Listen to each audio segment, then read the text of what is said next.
Hi, my name is Brittany Potter. This is my video discussion for week 2, discussion 2.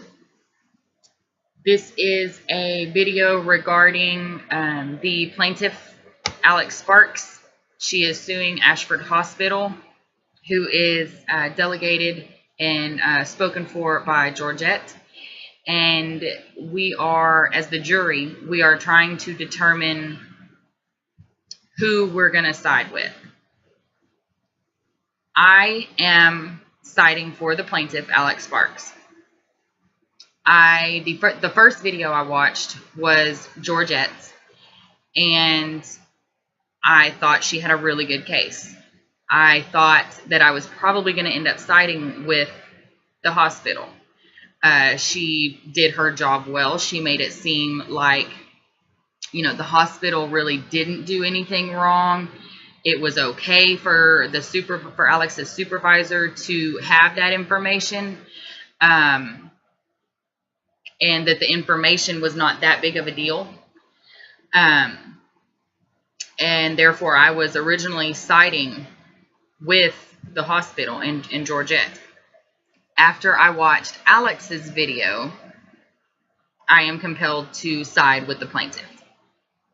Had the information that was sent to her supervisor only been her name and an OR date, that would be a completely different scenario.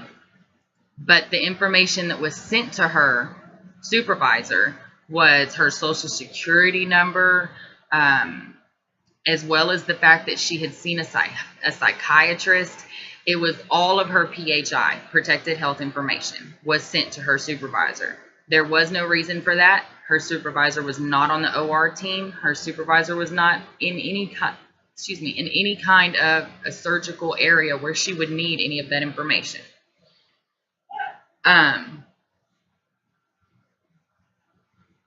Also, the fact that she had seen a psychiatrist is now known by her supervisor. She does have a point that she could be overlooked for possible advancement opportunities or promotions, or even if she were to get another job, what kind of reference would she get from her supervisor?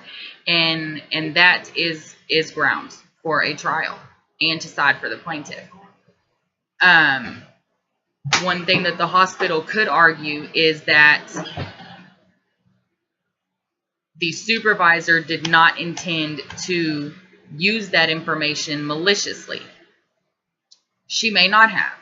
However, it will always be in the back of her head for the simple fact, because she knows she could still be looked over. Whether she intends to distribute that information or use it against her in any way is irrelevant. It's the fact that she now knows it, and she had no reason to know in the first place. I do think that we as the jury should all side with the plaintiff. All personal feelings aside of if it was your family member or if it was you, this is a case where we cannot be impartial, and we have to look at the facts. The HIPAA law was broken. The hospital tries to argue that the information sent was necessarily sent, and it was not, due to the minimal requirements that can be sent and to who it can be sent to. So it's very clear that the HIPAA law was broke.